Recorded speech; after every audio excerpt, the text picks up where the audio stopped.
been to 4 now, so it's becoming a regular fixture in my calendar. Yeah, it sounded like a very interesting event to attend. A lot of us played rugby when we were young, so we grew up with it, we watched it.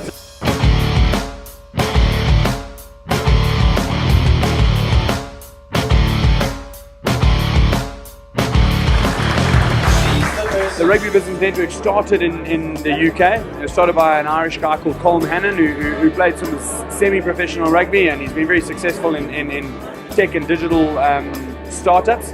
And he was just saying, well, how do I know if I go into a meeting and I should trust the person or not? And he said, rugby's always been a great leveler. There's not a lot of guys that I've played rugby with that I wouldn't either trust or approach or allow them to approach me. And he merged the two, and I've taken up the mantle here in Southern Africa, in South Africa in particular.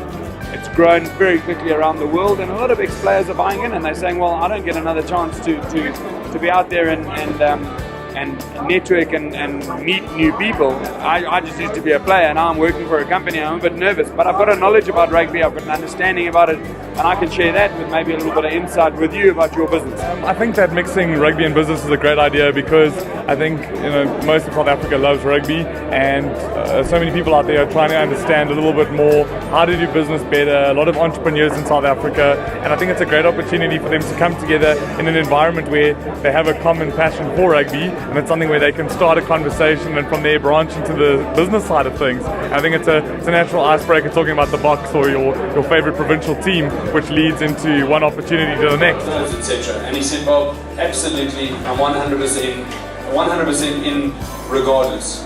And I think that's the measure of the man. So massive thanks from me.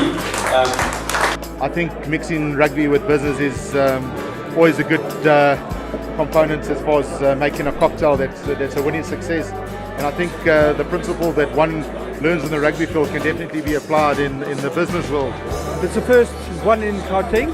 I think it's a great opportunity for all people, or specifically business people, to network with each other and to make sure that they've got businesses that they can do and actually provide services to each other and then complement each other. I think it's a great opportunity. I wish we should have this on a more regular basis, and more people, and specifically where there's people that's got the same interest from a rugby perspective. I think it's very well attended. It's sincerely a very, very, very good idea.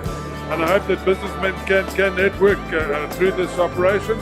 And from my side, keep the lines in mind and send some of that networking our way. But sincerely, extremely well done. Tonight was great. I mean, we had over 100 people here. We only had space for 100. We had about 120 people listening to every word that he was talking about. And I was delighted for him, for Lions Rugby being back in competitive format with him at the helm, and also delighted to understand what their plan is and where they're going forward. We also had a fantastic little chat with Mike Sharman from Retroviral. I mean, he's a young guy who loves the sport, and he gave 15 minutes about his agency and what they do, and everybody received it very, very well. He's been a successful entrepreneur, so I think the evening went off spectacularly well.